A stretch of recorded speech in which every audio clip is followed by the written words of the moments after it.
On va maintenant parler de l'économie, mais en lien avec les familles canadiennes. On a déjà abordé un petit peu la question.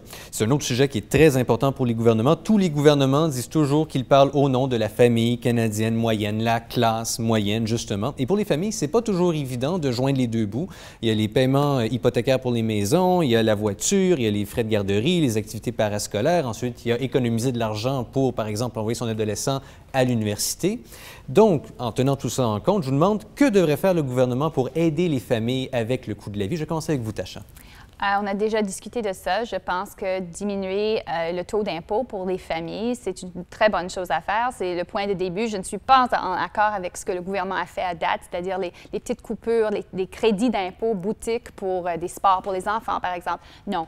Je pense que les familles devraient avoir le choix de dépenser leur argent au plus possible sur les priorités qu'ils ont, que tu as mentionnées, et pour leur donner ce choix-là, une coupure d'impôt tout net, c'est la meilleure façon. On peut le faire par combiner les revenus, ce que le gouvernement veut faire pour que les ménages soient taxés sur un revenu, c'est-à-dire comme ça, baisser le taux d'imposition en combinant les revenus des parents. Ça, c'est une chose. Mais aussi simplement baisser, parce qu'il y a des personnes, des familles monoparentales, par exemple, qui ne bénéficient pas de combiner des revenus parce qu'une mère seule n'a personne avec qui combiner son revenu. Alors, je pense qu'il doit y avoir une combinaison de coupures d'impôts.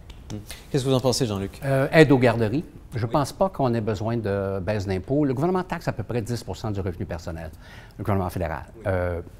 C'est correct. Il faut bien taxer, là. Par contre, le Québec a démontré que les garderies, c'est une très bonne idée. Puis on pense à l'évolution de notre société. Les deux se sont mis à travailler. Bien, c'est sûr qu'il y a 40 ans, quand j'ai commencé à travailler, les femmes travaillaient moins que les hommes. Mais là, c'est plus le cas. C'est les mêmes. Les deux vont travailler.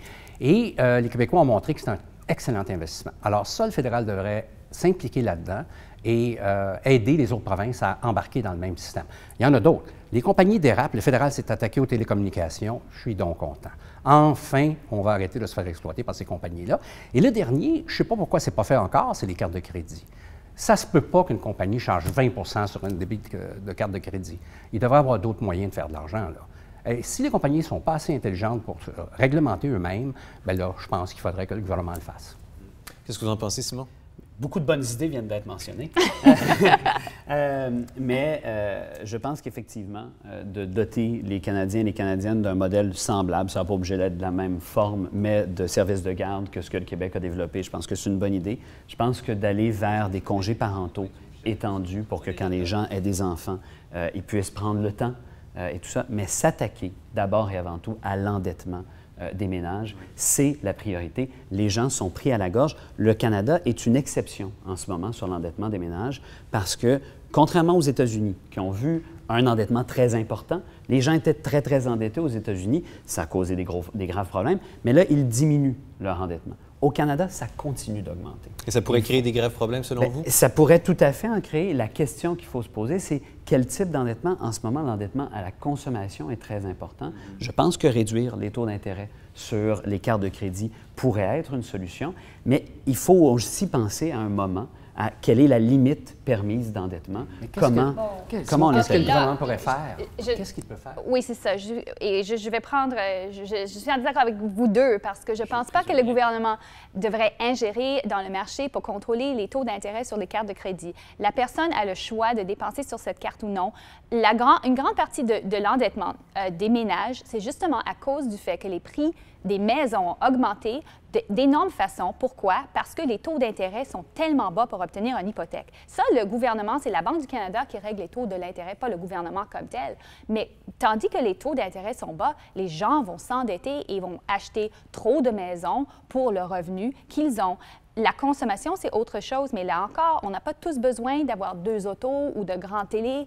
Les gens font... Non, écoute, les gens... Tu ris, mais non, les gens sur font... ça que le monde Est-ce que l'individu n'est pas... Quand le monde n'a pas assez d'argent pour manger, là, puis qu'ils mettent ça sur la carte de crédit, non, mais ils n'ont pas le choix de payer des intérêts de 20 c'est pas ces gens-là qui forment la large partie des consumers, les personnes qui sont énormément endettées, c'est la classe moyenne qui choisissent de dépenser. Et en ce qui a trait aux garderies, le Québec n'est pas un modèle, je m'excuse.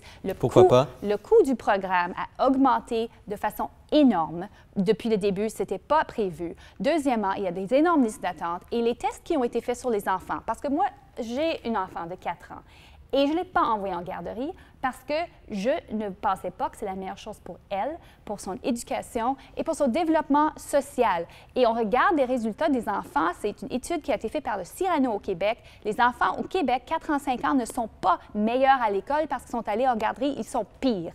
Et comme mère, c'est quelque chose qui me passionne beaucoup. Je pense que chaque famille devrait avoir ce choix-là et je pense beaucoup plus de femmes aimeraient rester à temps partiel autant que possible avec leur enfant. Parle-moi quand tu as une femme et un enfant. Reviens, OK? Ça change ta vie d'une façon profonde pour être avec ton enfant et le former de la façon que toi, tu penses qu'il devrait être formé et pas le laisser à une gardienne. Je suis d'accord avec vous pour dire qu'il faut que tout le monde ait le choix. Mais je pense qu'il faut que tout le monde ait le choix pour vrai. Mais le choix que les parents veulent. Le choix, ça peut être d'envoyer son enfant à garderie. Non, mais le choix, non. Les sondages démontrent les parents, le choix qu'ils veulent. De priorité, ce serait de rester à la maison. C'est pour ça qu'il y a des congés parentaux au Québec. Et ça fonctionne bien. Les premières années, tout le monde s'entend. Mais qui a ça au Canada? Le Québec, 1 an, je suis d'accord, c'est bien. Ça, c'est bien. Mais les garderies, disant qu'après ça, on va donner les garderies à 7 $ le jour, non, je ne suis pas d'accord avec ça. Mais parfois, Jean-Luc, j'imagine qu'il y a des familles qui n'ont pas d'autre choix que de payer des garderies à 7 $ parce qu'ils ne peuvent pas payer des garderies plus chères que ça. Bien, je pense que la base de l'argumentation de Tasha, c'est que c'est très dispendieux puis c'est peut-être pas si utile que ça pour l'enfant. Je ne sais pas pour l'enfant. Mais les études économiques, en particulier celle de Pierre Fortin, montrent clairement que le coût économique est zéro, en fait. Parce qu'il y a une augmentation de participation sur le marché du travail. Ces gens-là travaillent, ils paient de l'impôt au gouvernement provincial. Et globalement, on se retrouve aussi avec décrochage scolaire plus bas, moins de taux de criminalité, etc., à long terme. Et donc, ces choses-là, non, plus bas qu'autrement, là. Alors, il y a d'autres problèmes dans le décrochage, je suis d'accord. Mais ça fait que, globalement, le coût n'est pas si élevé que ça pour la société et il y a des gros avantages. Alors, disons que l'on crée, là, je vous demande une réponse en un mot, un réseau pan-canadien de garderies. Est-ce que vous êtes d'accord? Mais bien sûr. Non. Oui. Bon, parfait, merci.